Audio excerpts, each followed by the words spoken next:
yang udah ngadain tentiran ini. Sebenarnya bukan tentiran sih teman-teman, ini lebih ke eh, sharing sharing bareng-bareng gitu ya. Terus nanti kalau misal ada pertanyaan yang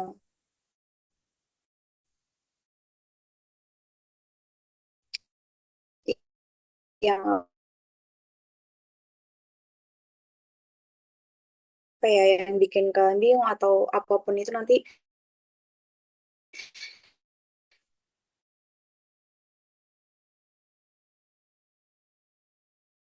bisa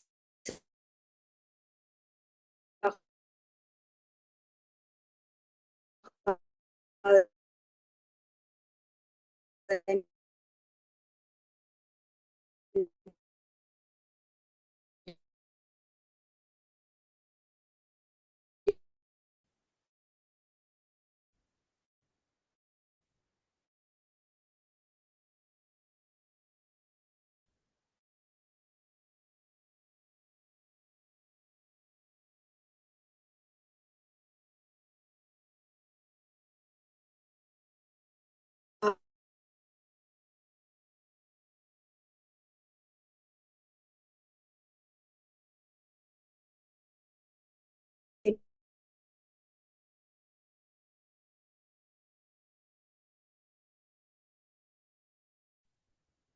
Oke, udah dimulai lagi. Jadi aku langsung mulai aja ya teman-teman ya. Nah, jadi aku mau disclaimer dulu kalau penjelasan di PPT ini tuh berdasarkan pengalaman pribadiku sama informasi dari yang sebelum-sebelumnya dari cutting dan lain-lain. Jadi bisa jadi pas waktu pembuatan skripsi di angkatan kalian itu bakalan beda gitu. Jadi nanti di review lagi aja, siapa tahu ada yang beda tapi semoga enggak gitu ya. Nah, oke, jadi di semester 4 nanti kalian kan bakal ketemu sama yang namanya blok penelitian yang pertama. Nah, yang penting di sini tuh ada empat, ini teman-teman, empat bagian gitu lah ya. Yang pertama adalah pemilihan topik skripsi itu sendiri, terus dilanjut sama proses bimbingan sama dosbing, dan tentu saja pas sempronya, lalu yang terakhir apa yang harus dilakukan setelah sempro, kayak gitu. Oke, Oke, buat yang pertama itu adalah pemilihan topik teman-teman. Jadi basic infonya di sini kalau topik skripsi itu bisa dibagi dua gitu. Jadi yang pertama nanti bakal ada mungkin dari beberapa mahasiswa di angkatan kalian itu udah tergabung dari proyek penelitian dosen dan kayak apa ya dijadiin satu gitu atau diajukan sebagai skripsi itu juga bisa. Tapi yang paling banyak dan paling umum adalah jalur yang kedua teman-teman, yaitu war topik yang diadain oleh PJB yang diadain oleh blok penelitian satu itu. Nah, jadi untuk waktunya itu nanti kalian tunggu info aja ya dari Prodi atau dari PJB, nanti pasti bakal diumumin lewat konten angkatan kayak gitu. Lalu mekanismenya itu seperti apa? Jadi beberapa hari sebelum war itu kalian bakal dikasih link di Sheets, isinya itu topik atau judul yang diajukan oleh Dosbing teman-teman. Tapi nanti itu nggak bakal ada nama dosbingnya kayak gitu. Eh, Bentuknya itu hanya list topik atau judul. Jadi ada dosen yang ngajuin topik. Topik itu kayak misal yang umum-umum gitu ya, belum judul yang spesifik. Misal kaki diabetes, terus gangguan jantung di ini, gangguan jantung itu. Jadi kayak belum spesifik dan nanti kalian harus ngajuin judul atau diskusi judul sama dosbingnya. Ada juga dosbing yang udah langsung ngajuin judul gitu loh. Jadi sebelum luar itu nanti kalian dikasih beberapa hari gitu ya buat mikirin nanti kira-kira kalian bakal ngambil topik yang mana, ngambil judul yang mana, kayak gitu. Nah, lalu karena nama dosbingnya ini anonim ya, jadi saranku kalian bisa lihat ini, kalian bisa lihat pola atau apa ya, topik atau judul beserta dosbing yang seperti tahun-tahun sebelumnya itu karena biasanya mirip-mirip gitu guys untuk topik sama judul yang diajuin dosbing kayak gitu. Selanjutnya gambar yang sebelah kanan itu adalah link yang list judul penelitian Oculus. Jadi nanti kalian bisa baca-baca, nanti PPT-nya ini aku kasih, terus kalian klik kalian klik tulisan yang ada underline-nya itu isinya nanti link GSIDS yang bisa kalian baca-baca dulu, terus kayak mungkin ada dosbing incaran kalian atau yang topik incaran kalian itu kalian bisa lihat di link itu. Jadi link ini isinya adalah nama mahasiswa, lalu ada judulnya, dosbing satu, dosbing 2 dan ini dilakukan setelah fix semuanya gitu ya. Lalu yang perlu kalian ketahuin lagi terkait pemilihan topik, aku rasa itu aja. Hmm, yang kedua itu proses bimbingan teman-teman. Jadi, setelah kalian luar lewat G-form itu, nanti biasanya satu topik atau judul itu kan kayak ada beberapa orang ya. Misal topik kaki diabetes itu tuh bisa diambil kayak 2 atau 3 orang. Jadi kalau misal udah lebih dari 3 orang itu kalian nggak bakal bisa milih di menu push down di G-formnya kayak gitu teman-teman. Nah, setelah war setelah war itu nanti bakal diumumin kayak siapa aja desbing dan nama mahasiswanya yang mengambil topik atau judul skripsinya itu. Setelah itu nanti bakal dikasih juga kontak dosennya sehingga kalian bisa langsung hubungin desbingnya itu teman-teman kayak ya perkenalan diri lah ini saya mahasiswa ini sebagai atau ngambil topik skripsi ini kayak gitu teman-teman. Nah, nanti kalian setelah itu bakal juga disuruh buat minta tanda tangan surat kesediaan Dosbing satu. Nah, kalian juga bisa riset-riset dulu terkait topik atau judul. Jadi kalian tuh bisa diskusi metode penelitiannya, mau primer atau sekunder, atau nentuin judul juga bisa. Nah, tapi sebenarnya ini fleksibel ya, tergantung dosbing kalian masing-masing. Karena kalau pas aku dulu itu malah nentuin judulnya tuh terakhir setelah nyusun bab 1 sampai 4, aku nentuin dulu metode penelitiannya, variabel-variabelnya, dan judulnya tuh nyesuaiin dari isi skripsi. Dan ada juga temanku yang nentuin judul dulu baru kerjain bab 1 bab 4 jadi kayak eh, tergantung banget sama penelitian masing-masing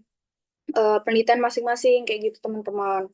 Nah, oke, terus setelah brainstorming ini kalian bakal nyusun proposal. Proposal itu bab 1 sampai bab 4 aja teman-teman. Nah, untuk isi masing-masing babnya itu aku tulis kalian wajib baca pedoman penyusunan skripsi FK UNER. Karena apa? Karena semua penjelasannya udah ada di situ semua. Dan nanti kalian itu juga bakal dijelasin gitu loh pas kuliah di blok penelitian kan ada kuliah juga kan. Nah, nanti kalian juga dijelasin tuh gimana kayak metode-metodenya. Jadi menurutku sekarang kalian cukup ya nice to know aja kalau proposal itu seperti ini. Nah, terus aku saranin juga buat selalu rutin bimbingan sama dosbing. Nah, ini dosbing juga tergantung nih teman-teman. Ada dosbing yang emang malah rutin ngecat mahasiswanya, ada yang dosbing itu pengennya dicat mahasiswa. Jadi kenalin dosbing kalian masing-masing dan kalau emang dosennya apa ya kurang reach out ke kalian, berarti kalian yang harus reach out ke dosbingnya kayak gitu. Nah, terus nanti kalau dalam proses penyusunan proposal tuh kalian pasti bakal ngadepin banyak banget revisi dan itu wajar. eh, yang ya emang harus dijalanin kayak gitu. Dan nanti juga jangan lupa buat lengkapin logbook penelitian. Buat blog penelitian satu ini minimal 4 kali tanda tangan dosbing satu. Nah, ini kalau aku dulu itu logbooknya dikasih di akhir blog itu teman-teman. Jadi kayak dosenku tuh ngerapel tanda tangan. Tapi aku kurang tahu nanti di angkatan kalian bakal gimana. Tapi nanti pasti dibagiin ya logbook penelitiannya. Terus nanti di-scan juga teman-teman buat submit cyber pengajuan sidang proposal atau sidang skripsi kayak gitu. Nah, setelah bab 1 bab 4 beres ini itu kalian bisa minta rekom dosbing 2 ke dosbing satu. Kalau aku dulu kayak disaran gitu sama dosbing satunya kayak dosbing 2 atau penguji proposal kamu sama dokter ini aja.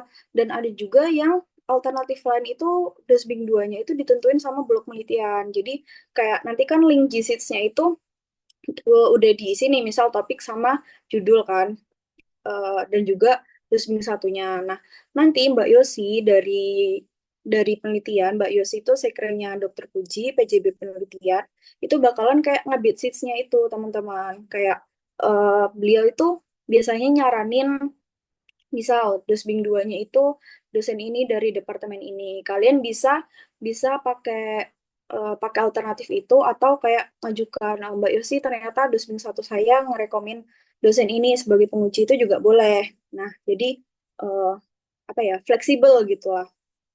Dan nanti kalian juga pasti bakal minta tanda tangan surat kesediaan dosmin 2 sama kayak dosmin satu. Terus sebelum sempro itu jangan dadak-dadak gitu ya teman-teman. Soalnya penguji itu juga butuh waktu buat mereview proposal kalian sebelum uji. Jadi ya mungkin Hamin 7 itu kasih proposal yang sudah fix, yang sudah ditandatangani Dosmin satu, biar kayak berarti ini tandanya proposal sudah di ACC Dosmin satu dan emang siap diujiin gitu loh. Gitu aja sih buat bimbingan, itu secara garis besarnya. Dan setelah itu, setelah siap semuanya, itu sempro. Nah, sempro ini sebenarnya yang banyak itu adalah alur administrasinya. Nah, ini di sini ada kayak 8 langkah, mungkin lebih gitu ya kalau aslinya. Dan ini udah aku ringkes dan juga nanti ada persiapan hari hanya kayak gitu. Jadi untuk langkah administrasi yang pertama itu eh, pokoknya kalian print naskah proposal yang udah fix, terus jilidnya itu jilid buffalo hijau depan belakang gitu ya. Nanti Mas Duta itu paham kalau ngeprint di luar juga nggak apa-apa, yang penting jilid sesuai sesuai ketentuan dan minta TTD Dosbing satu gitu. Nah, aku dulu itu ngeprintnya kayak sekitar 3 sampai 4.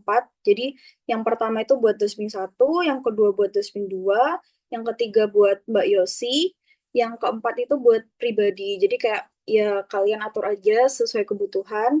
Lalu kalian selanjutnya diskusi tanggal dengan Dosbing satu dan 2. Nah, buat lokasi ini sebenarnya opsional, tapi yang penting kalian diskusiin tanggal dulu ya teman-teman setelah ngeprint ini dan minta tanda tangan Dosbing satu sebelum diskusi tanggal kayak gitu. Mungkin pas minta TTD Dosbing satu itu kalian juga bisa sekalian diskusi tanggal, terus kayak ya tektokan lah sama Dosbing satu dan penguji kayak gitu.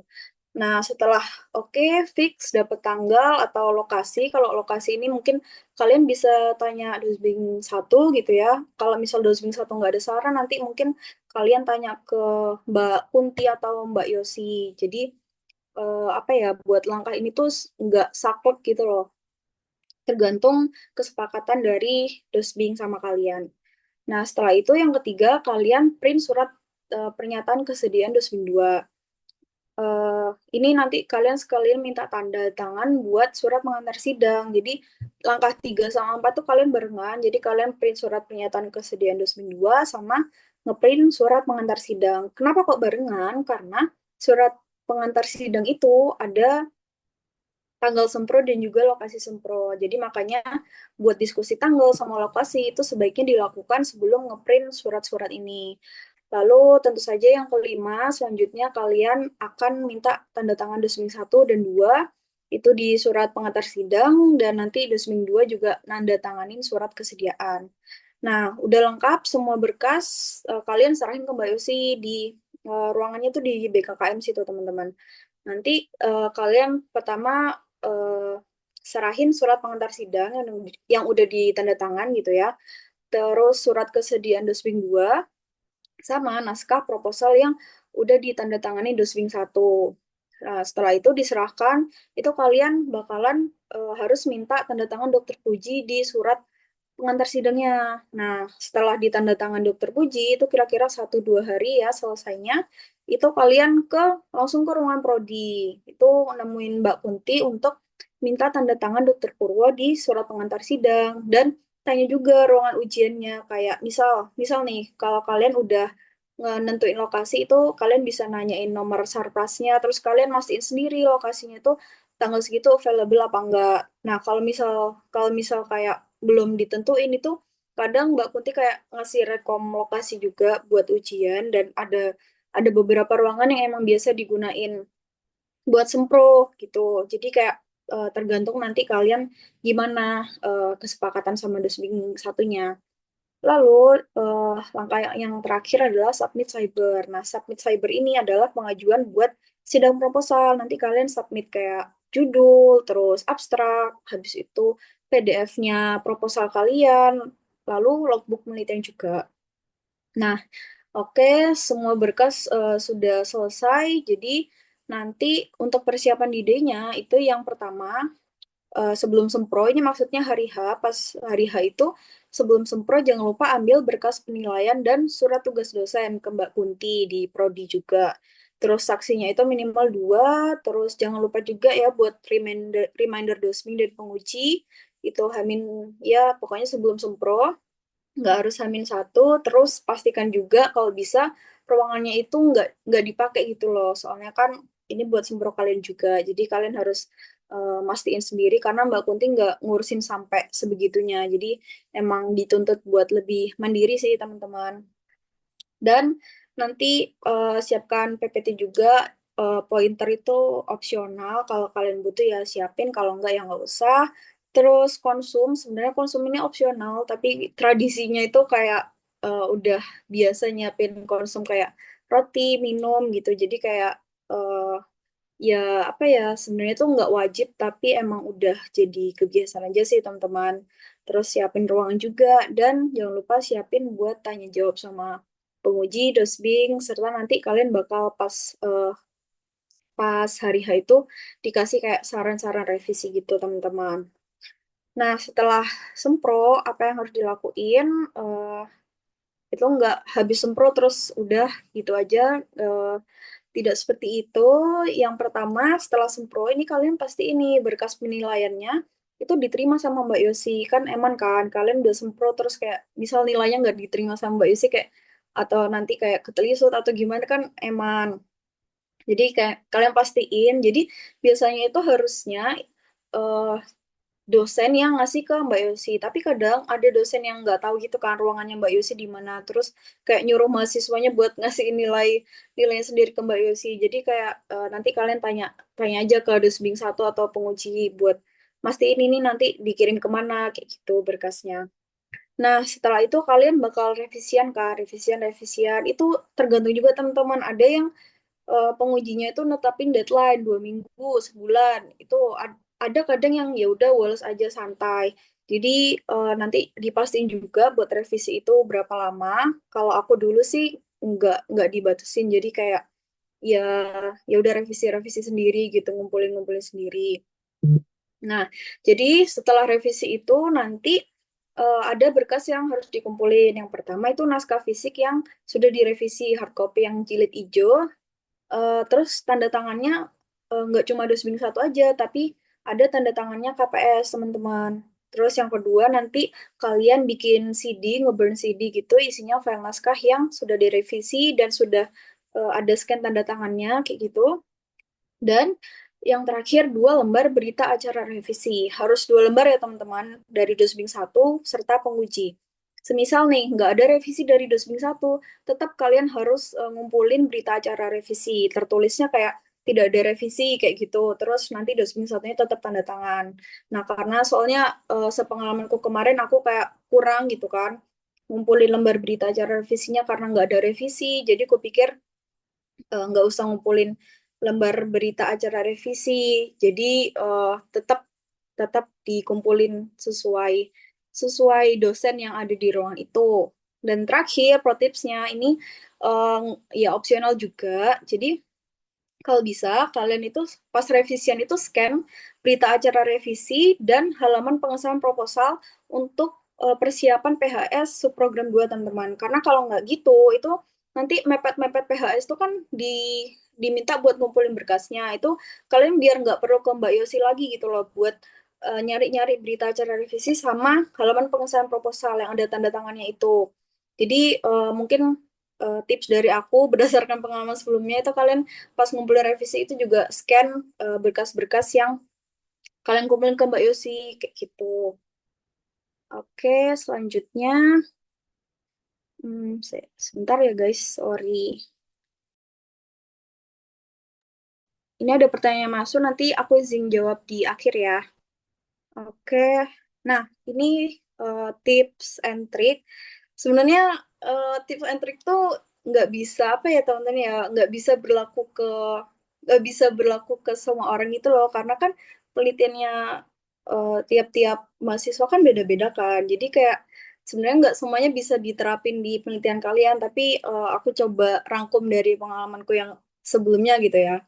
Nah, yang pertama itu aku saranin kalian buat riset topik dengan baik. Jadi kayak karena yang aku bilang tadi warnanya kan anonim kan, jadi mungkin kalian bisa nih amatin pola topik dan dosbing dari tahun ke tahun, terus proaktif juga nyari info dari teman, cutting, internet terkait topik yang kalian minati, jadi supaya pas brainstorming sama dosbing itu nanti nggak kosong-kosong banget gitu loh. Terus eh kalian bisa juga mulai cari-cari tentukan model penelitian gitu kayak kalian mau ambil datanya tuh data primer atau data sekunder, data yang ambil sendiri apa yang data eh, ambil data rekam medis di rumah sakit gitu.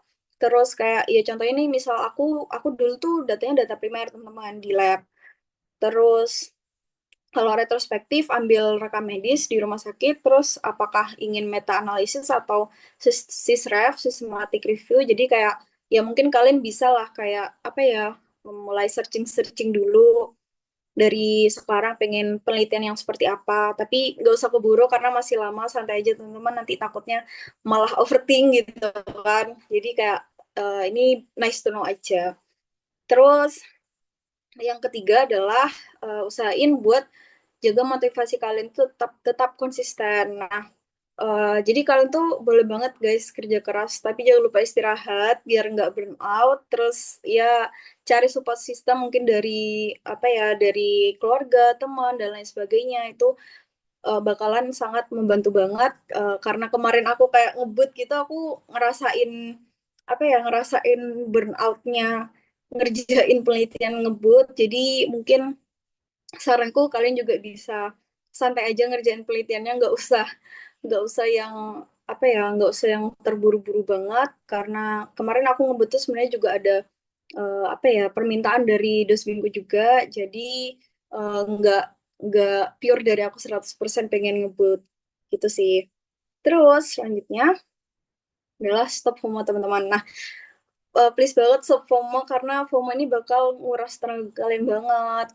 Karena penelitian kalian tuh bakal bentuknya tuh beda-beda loh teman-teman. Kayak sebeda itu dan nggak persis kan 100% dan sempro sama itu kan bukan kompetisi. Jadi mending kalian nanti fokus sama penelitian masing-masing gitu.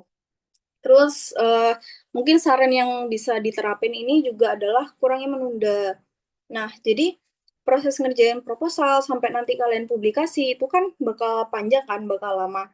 Jadi saranku supaya kalian nggak kecantol, istilahnya kecantol mungkin di SP2, SP3 itu eh, di digarap digarap sedini mungkin. Jadi kalau ada waktu luang itu segera dikerjain gitu biar biar kalian nggak mungkin ngebut atau burnout juga di akhir-akhir karena belum selesai. Jadi kayak mending dicicil dikit-dikit tiap ada waktu luang. Jadi kalian ngerjainnya nggak berat juga gitu.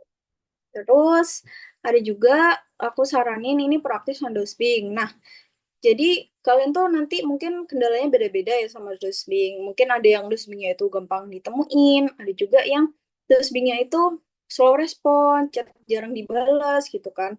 Kalau misalnya dosennya kayak gitu, ya wajar ya teman-teman kan dosen itu pasti sibuk. Tapi saranku kejar terus dosennya karena itu hak kalian dan kalian yang bisa nentuin seberapa seberapa pengen kalian cepat selesai eh, atau mungkin pace-nya itu kalian bisa nentuin sendiri kayak gitu.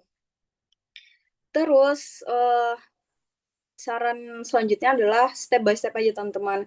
Gak apa-apa kalau masih bingung.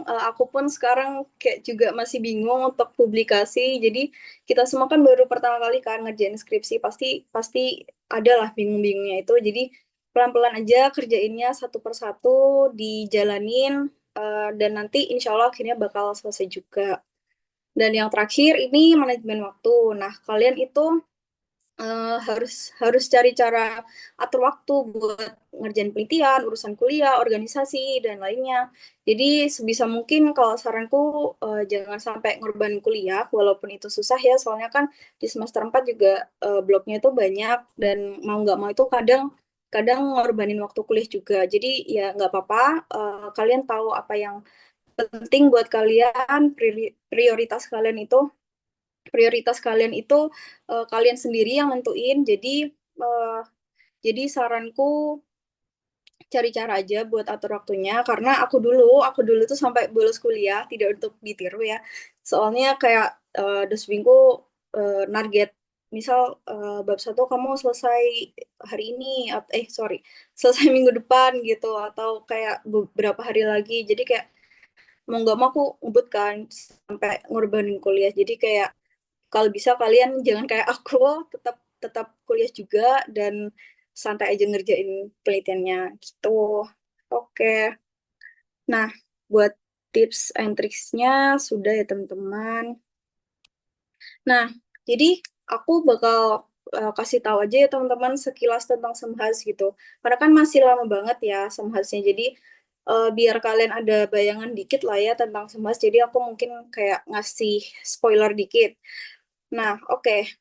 Jadi yang pertama setelah sempro itu kalau kalau di sini kalau di FK itu kalian bisa langsung kayak garap skripsi dan sidang hasil duluan sebelum blok penelitian yang dua dan nanti nilainya ditampung buat blok penelitian dua itu fakultas lain yang mungkin harus ada minimal SKS-nya kayak gitu. Jadi nanti setelah sempro misalnya kalian pengen langsung eh, pengen langsung ngerjain skripsi itu bisa banget karena aku dulu tuh ngerjainnya pas liburan karena apa karena eh, biar kalau pas masuk lagi tuh nggak ganggu kuliah gitu loh pas masuk kuliah tuh udah selesai urusan skripsi jadi bisa fokus urusan lain kayak misal organisasi kuliah dan lain sebagainya jadi aku pertimbangan ngerjain pas liburan dan semua pas liburan itu salah satunya itu. Nah, dan setelah sempro itu kalau misal kalian pengen langsung ngurus skripsi itu kalian harus ngurus dulu yang namanya surat izin penelitian sebelum urus etik. Nah, terus untuk etiknya ini bisa di FK, RSD, atau RSU tergantung penelitian masing-masing ya teman-teman. Tergantung datanya itu butuh dari mana. Nah, terus surat izin penelitian ini nanti kalian akan serahin ke kantor PJB penelitian dulu buat minta TTD dokter uji.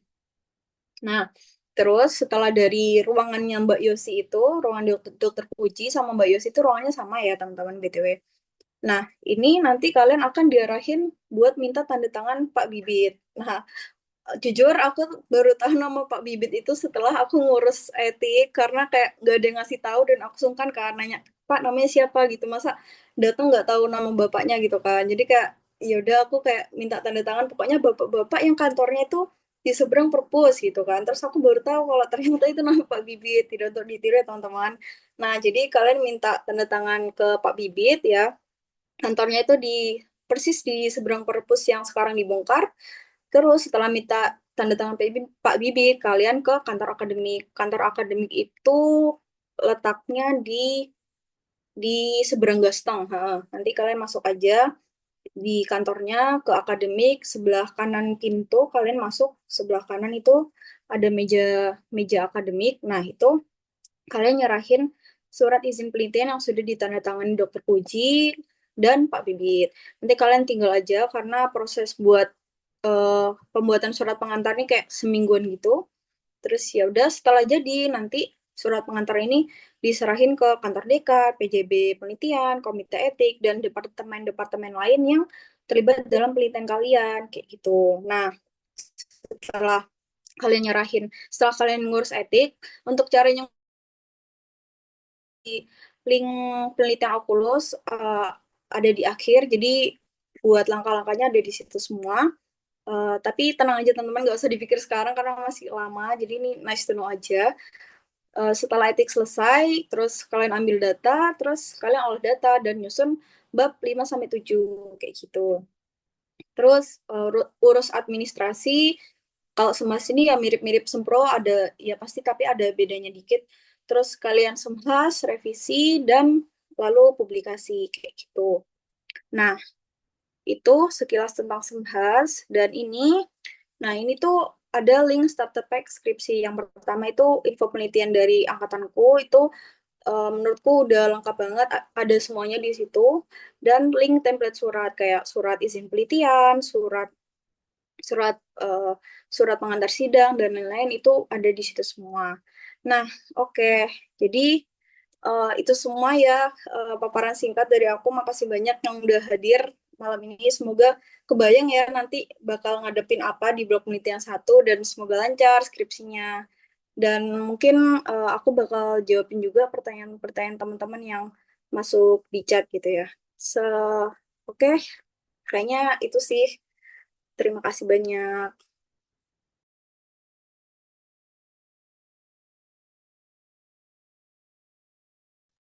Oke, mungkin teman-teman bisa ada pertanyaan yang bisa bisa langsung on mic atau enggak chat ke aku kalau enggak ke Mbak Arin. Oke, Rizka boleh?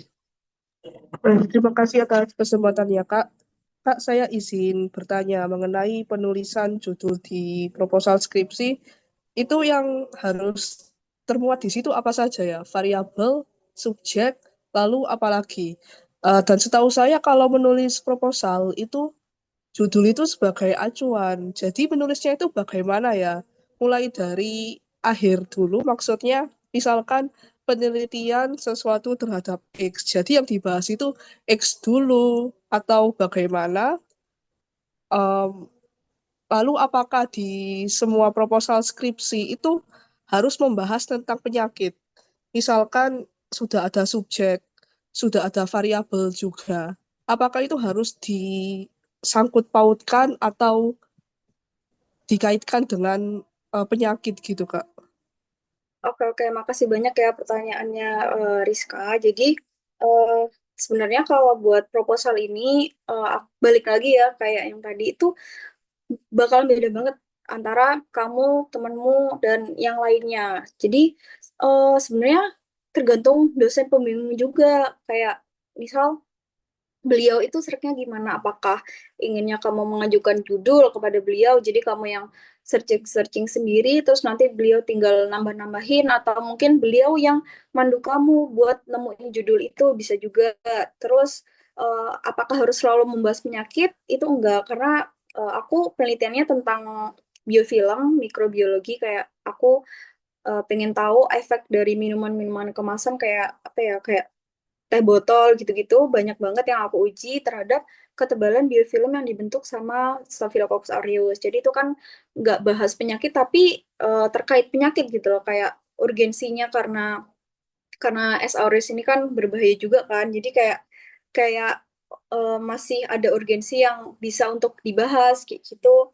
Nah, itu eh, beneran tergantung masing-masing dari dosbing maupun dari kamu sendiri. Jadi kayak hmm, untuk yang pengaruh ini terhadap ini itu sebenarnya emang model itu kan banyak kan. Misal pengaruh X terhadap Y itu emang paling banyak karena kayak kita bisa lihat gitu loh hasilnya. Oh ada nih pengaruhnya, oh nggak ada nih pengaruhnya. Atau seberapa besar sih pengaruhnya, dikit, banyak, sedikit, atau rendah, tinggi gitu kan. Nah, jadi kayak eh, apa ya, kalian bisa bebas berkreasi atau dipandu dosen gitu loh dan nggak ada yang salah maupun dan semua itu pasti benar karena kan kalian pasti dibimbing dosen kan jadi eh, nanti tergantung kamu mau ngambil topik apa atau mau ngambil judul apa itu nanti akan ketahuan pas pas kamu udah masuk blok penelitian kayak gitu.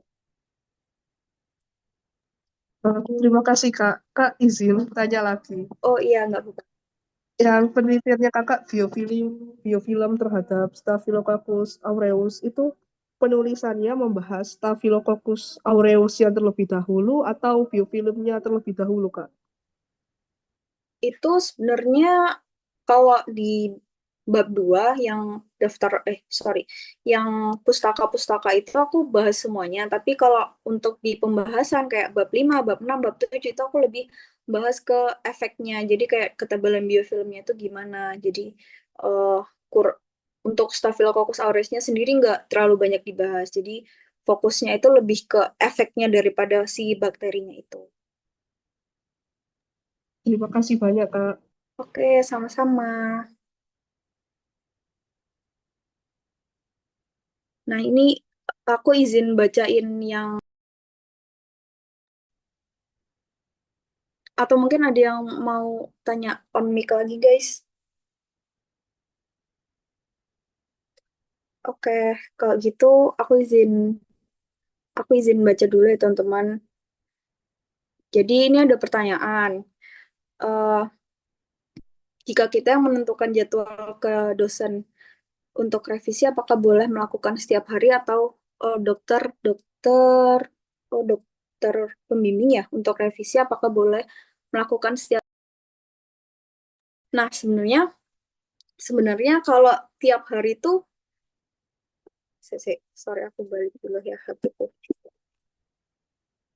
Nah, jadi kalau setiap hari itu sebenarnya boleh banget asal dosennya juga bersedia gitu loh. Kalau dosenku kemarin itu alhamdulillah kebetulan mau kan diajak bimbingan tiap hari karena beliaunya juga mungkin kebetulan punya waktu buat bimbingan gitu kan tiap hari. Tapi kalau dosen yang sibuk banget itu mungkin beliaunya kurang berkenan karena ya nggak punya waktu. Jadi tergantung dosen kalian juga masing-masing sih teman-teman semuanya kayak tergantung dosen. Jadi nanti diikutin aja maunya dosen itu kayak gimana. Itu kira-kira apakah sudah menjawab?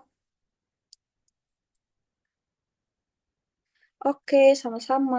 Terus aku lanjut bacain yang kedua ya teman-teman. Jadi ada yang tanya nih, apakah topik skripsi kita itu sangat berpengaruh untuk pendaftaran dokter spesialis? Misal, saya ingin spesialis anestesi, berarti lebih baik ngambil topik neurologi atau sebenarnya tidak berpengaruh topik skripsi ke pendaftaran dokter spesialis. Nah, maaf banget teman-teman kalau yang ini tuh aku sebenarnya juga masih bertanya-tanya gitu loh karena kan sekarang penelitianku tentang mikrobiologi, tapi aku mungkin nanti minat ke spesialisasi yang lain. Jadi kalau aku tanya-tanya ke misal senior atau mungkin dokter spesialis yang aku tahu gitu itu katanya sih nggak berpengaruh. Tapi aku aku belum dapat info yang valid gitu loh tentang tentang hal ini. Jadi aku juga masih bertanya-tanya apakah relevan sama nanti pendaftaran pas PPDS atau enggak. Tapi eh, ini aku maaf banget ya belum bisa ngasih info yang pasti. Terus aku lanjut bacain dulu ya yang pertanyaan selanjutnya. Ini caranya tahu proyek dosen yang sedang berlangsung. Nah, ini sebenarnya lucu juga teman-teman. Jadi kayak pas war itu kan ada teman-teman yang tergabung project dosen itu kayak nggak ikut buar kan karena mereka ya udah masuk project dosen gitu loh. Nah, terus aku juga penasaran kan ini kok bisa tiba-tiba masuk project dosen itu setelah aku tanya-tanya itu karena mereka kayak dia ditawarin gitu loh kayak mungkin ada kenalan atau temennya temennya itu ngajak join buat penelitian dosen atau ya macam-macam lah jalurnya tapi sebenarnya itu lebih ke pendekatan personal gitu nggak yang diumumin di grup via Komting gitu enggak jadi kayaknya untuk mekanisme fixed nggak ada jadi kayaknya lebih ke apa ya lebih ke jalan masing-masing aja sih kayak gitu. Nah, oke kalau kira-kira udah menjawab belum ya? Soalnya aku sendiri belum ada pengalaman ditawarin project langsung, apalagi yang buat skripsi. Jadi aku belum bisa jawab. Tapi ada nanti mungkin kalau kalian tahu cutting atau cutting-cutting yang ikut project dosen tuh bisa kalian tanyain langsung aja, guys. Nah, terus ada pertanyaan juga. Ini cara buat nentuin judul karena susah banget buat mikir judul. Ini bener banget buat nentuin judul itu eh, menurutku kalian banyak-banyak riset dan tanya ke dosbing guys. Kalian pasti kayak ya dosbing juga paham lah ya. Kalian pertama kali bikin skripsi. Jadi nanti sesuaiin juga biar sesuai gitu loh apa yang kalian riset sama apa yang kalian pilih topiknya pas war itu sesuai. Jadi kan kalau misal kalian udah cari-cari judul sekarang itu kan takutnya nanti pas hari H itu beda sama yang sekarang. Jadi mending kalian lebih mikirin ke apa ya? Basic basic knowledge-nya dulu, mantepin dulu, terus cari apa yang topik apa yang pengen kamu dalemin.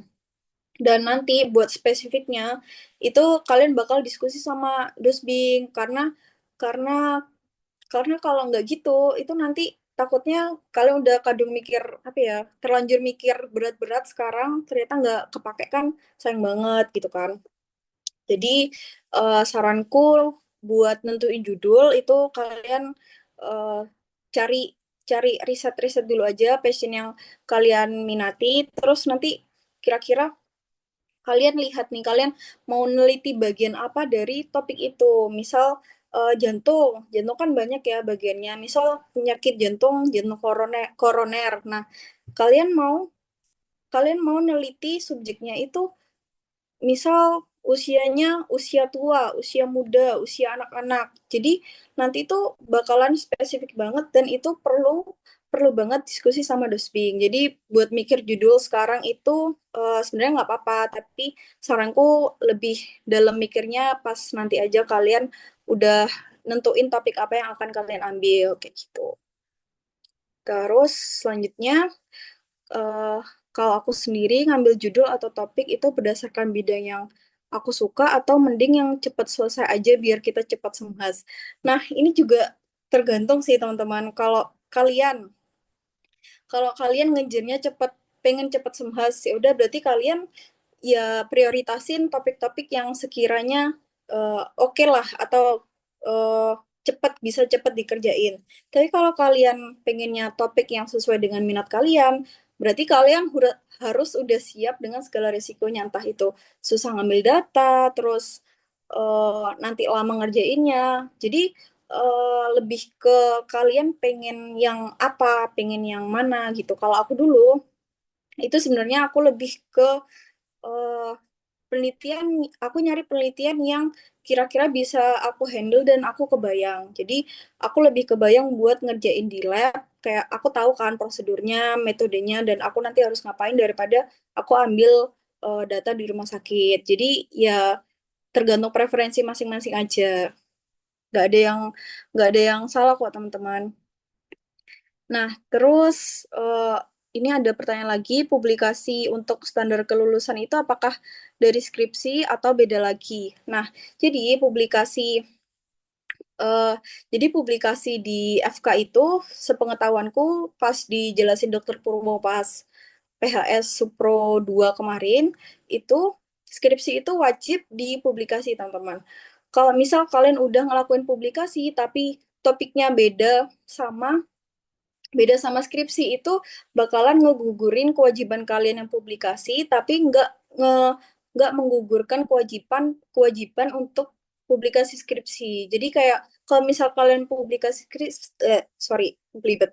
Nah, jadi kalau misal kalian publikasi skripsi itu otomatis ngegugurin kewajiban kalian untuk publikasi skripsi dan juga publikasi sebagai syarat kelulusan gitu loh. Nah, jadi ya eh, pokoknya yang skripsi itu emang wajib dipublikasikan. Nah, terus apakah ada spesifikasi topik yang dirasa lebih gampang? Wah, ini nggak ada ya teman-teman, karena semua topik itu pasti ada plus minusnya masing-masing, dan apa yang menurutku gampang itu belum tentu gampang di orang lain, dan apa yang menurutku sulit itu belum tentu juga sulit di orang lain. Jadi sangat-sangat sangat-sangat personal, dan kalian sendiri yang bisa nentuin kalau ini tuh kira-kira topiknya aku nguasain nggak ya, ini aku ngerti nggak ya metode penelitian yang akan aku pakai, ngerti nggak ya nanti aku tuh harus ngapain aja. Jadi kalian sendiri yang bisa ngukur seberapa jauh kemampuan kalian kayak gitu. Nah, terus ada pertanyaan lagi, sorry ya aku kayak maraton, nanti kalau misalnya mau on mic setelah aku bacain penelitian ini nggak apa-apa banget guys. Oke, terus aku lanjut dulu ke penelitian sorry ya Allah, ini saking banyaknya ngomong penelitian sampai sampai typo. Jadi pertanyaan berikutnya, dari banyak jenis penelitian, apakah bisa diurutin dari yang paling gampang sampai paling susah? Hmm, ini juga terkait sama jawabanku yang berikutnya ya, BTW. Kayak misal nih, ada temanku yang skripsinya itu meta analisis. Tapi menurutku aku nggak bisa, kayak nggak kebayang gitu nanti kalau aku meta analisis tuh ngapain. Jadi aku lebih memilih untuk ngerjain ambil data di lab. Terus eh, ada temanku yang sukanya ambil data di rumah sakit. Jadi dia nggak kebayang nih kalau di lab itu ngapain aja. Jadi otomatis menurut dia yang retrospektif, ngambil data di rumah sakit itu lebih gampang dong daripada penelitianku. Jadi ini juga benar-benar apa ya, personal gitu loh buat ke skill masing-masing kalian. Tapi kalau kalau aku pribadi, aku ngerasa aku lebih kebayang nanti di lab tuh ngapain aja. Jadi aku ngerasa kalau di lab itu mungkin mungkin ya mungkin bisa lebih aku handle daripada aku eh, ambil skripsi yang profil kayak gitu.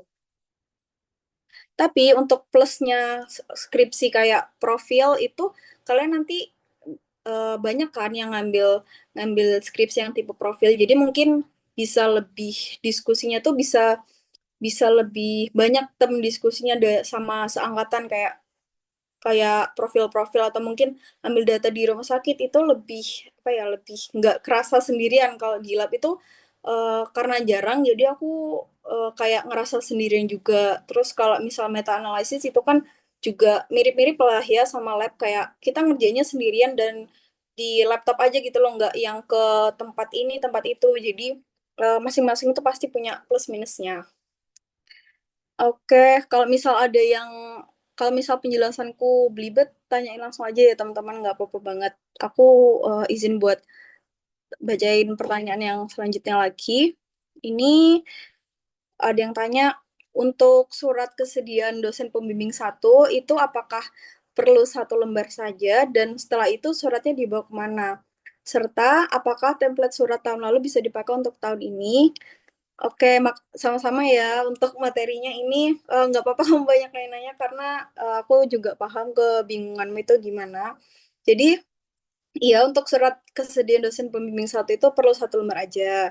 Nah, terus setelah itu suratnya, kalau zamanku dulu itu dikumpulin sama PJMK kelasku. Jadi kayak nanti dia yang ngasih ke Mbak Yosi. Jadi nanti bakalan dikoordinir sama PJMK kalian. Nah, apakah template surat tahun lalu bisa dipakai untuk tahun ini? Itu bisa, tapi kalian tinggal ganti tahunnya atau mungkin namanya ya tentu aja ya, sama NIP-NIP-nya. Jadi sejauh ini itu masih sama template-nya. Semoga semoga nggak berubah gitu ya.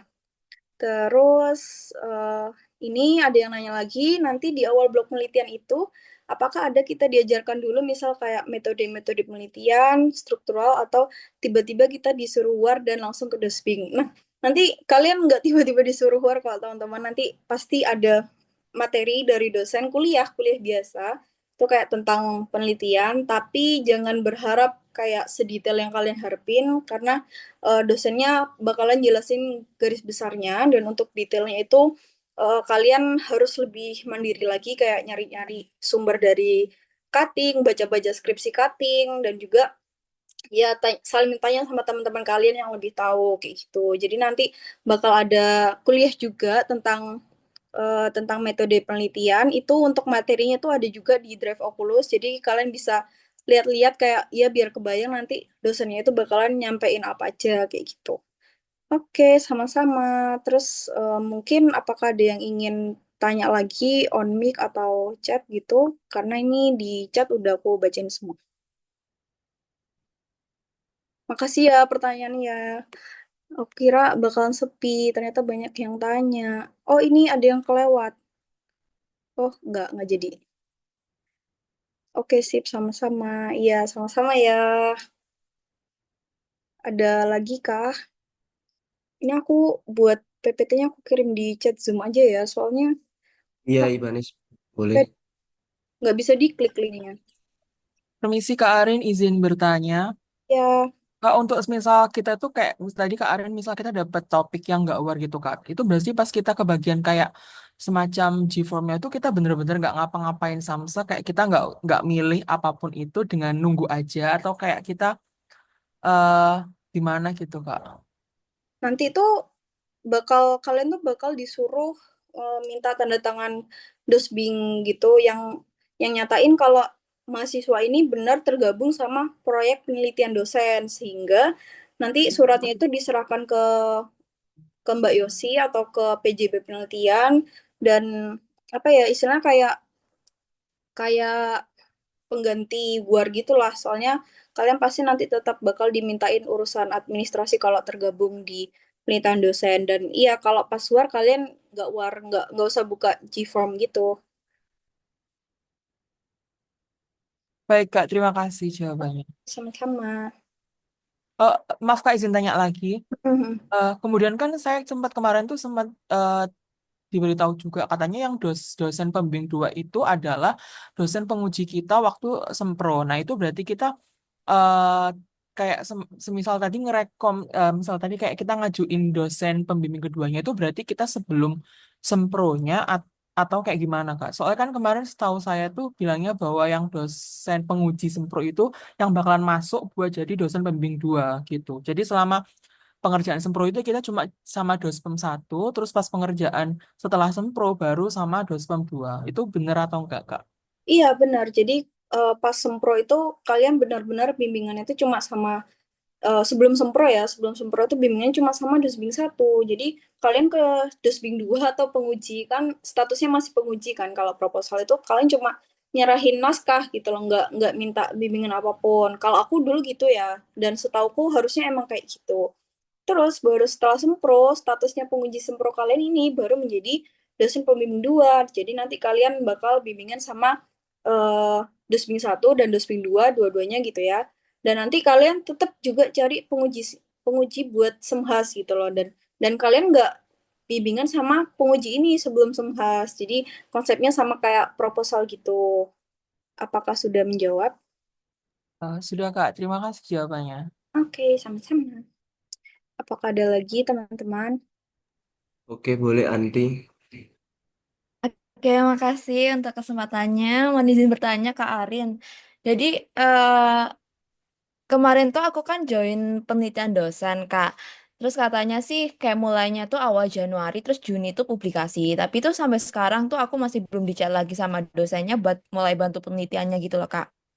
Nah, terus penelitian dosen tuh apakah bisa dijadiin sempro gitu ya? Dan dan aku kan nggak tahu ya itu dosennya tuh memang kayak dosen pembimbing gitu atau enggak. Terus kalau misal ngerjain penelitian dosen itu sama ngerjain sempro yang judul baru lagi itu berat nggak Kak? Atau mendingan aku tanya dosen penelitianku itu siapa tahu bisa dijadiin sempro gitu. Jujur aku kayak bimbang gitu loh Kak.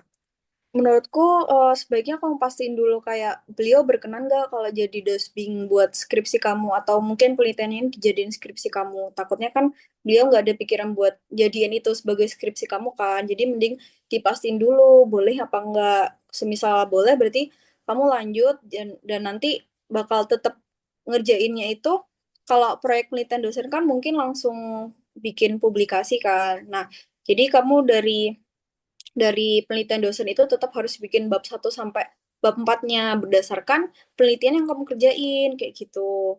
Jadi nanti kamu pastiin dulu aja dan eh, kan eman kan kalau misal kamu ngerjain dua-duanya itu takutnya kayak apa ya kayak mungkin boros gitu kan. Jadi dipastiin dulu aja nanti kalau udah fix baru kamu bisa nentuin langkah selanjutnya gitu.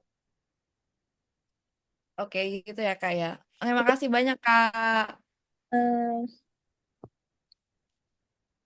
Ini ada chat yang masuk, aku izin bacain dulu ya. Jadi, eh, jika sudah ditawari oleh dosen dan jika beliau berkenan untuk menjadi dosen pembimbing, itu apakah tetap ikut GUAR? Hmm. Nah, sebentar ya. Jadi ini kalau misal nih, kamu udah ditawarin sama dosen kan, dan beliau berkenan untuk menjadi dosen pembimbing, apakah tetap ikut GUAR? Nah, itu kamu perlu pastiin lagi kayak beliau itu apakah ngajuin topik ke penelitian atau kamu tergabung dalam proyek desain. Kalau misal aku dulu kayak mirip sih kasusnya. Jadi kayak aku ngechat beliau sebelum war gitu kan, apakah beliau berkenan gitu jadi dosen pembimbingku dan beliau berkenan. Tapi beliau itu juga ngasih topik gitu loh, ngajuin topik ke PJB penelitian dan topiknya itu dimasukin ke G-Form War. Jadi aku tetap ikut War, tapi topiknya itu udah aku tahu gitu loh topiknya itu tentang ini. Jadi pas War aku tinggal ngeklik topik yang udah aku tanyain ke dosen pembimbing dan eh dan otomatis aku nanti bakal dibimbing oleh beliau. Jadi saranku kamu pastiin buat topiknya itu bakal diajuin ke PJB penelitian atau langsung ikut proyek dosen gitu. Untuk penguji sempro itu satu aja. Satu aja. Penguji semua juga satu kok, sama-sama satu. Terus, iya sama-sama. Nah, terus ada lagi yang tanya ini sama kayak pertanyaan yang sebelumnya, kalau kita ikutan penelitian dosen itu apakah hanya bisa memanfaatkan data atau bisa memanfaatkan topik penelitiannya juga?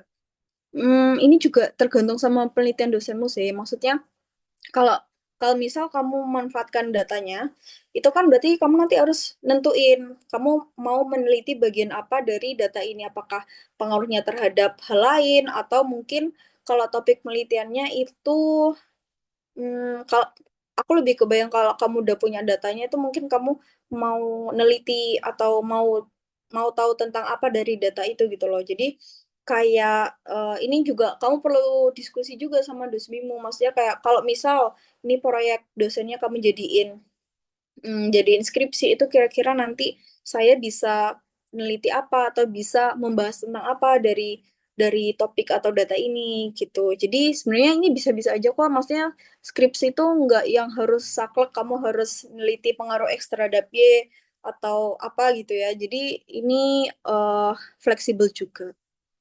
Oke, itu yang di chat mungkin adakah yang ingin bertanya kembali?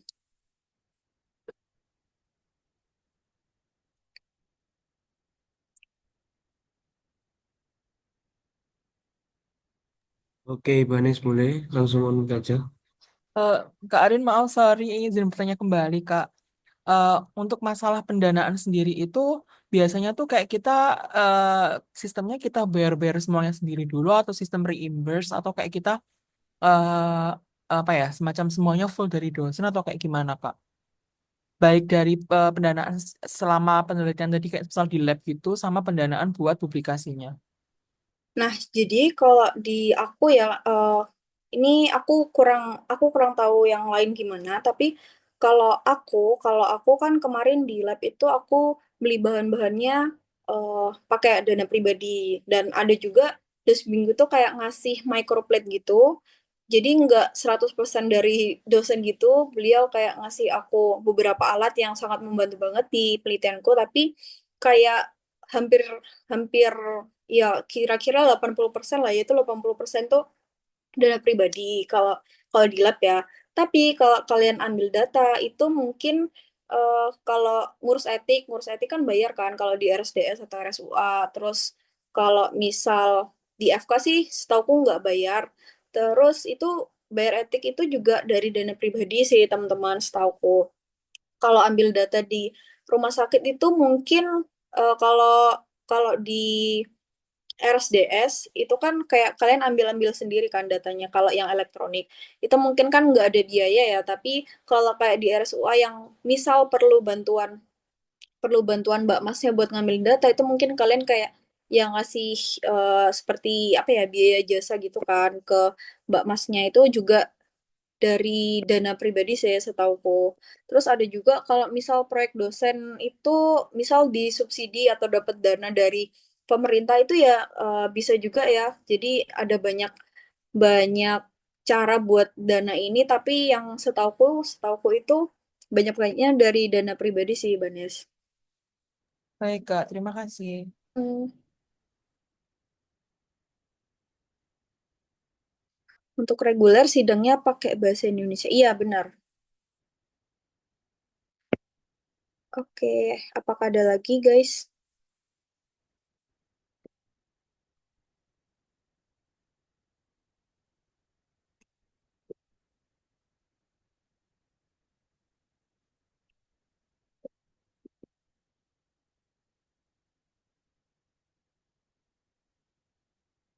Oke, apakah ada lagi? Kalau nggak ada, mungkin aku rasa cukup jelas ya teman-teman. Santai aja ya, kan masih lama, jadi nggak usah overthink dari sekarang. Pokoknya nice to know aja ya teman-teman, biar kalian kebayang aja sih ini materinya. Oke, kalau gitu, Oke, guys. eh, Barangkali masih ada yang pertanyaan, boleh aja langsung on mic, mumpung masih ada Kak Arin di sini. Mungkin tak tunggu sampai jam 8.27 ya.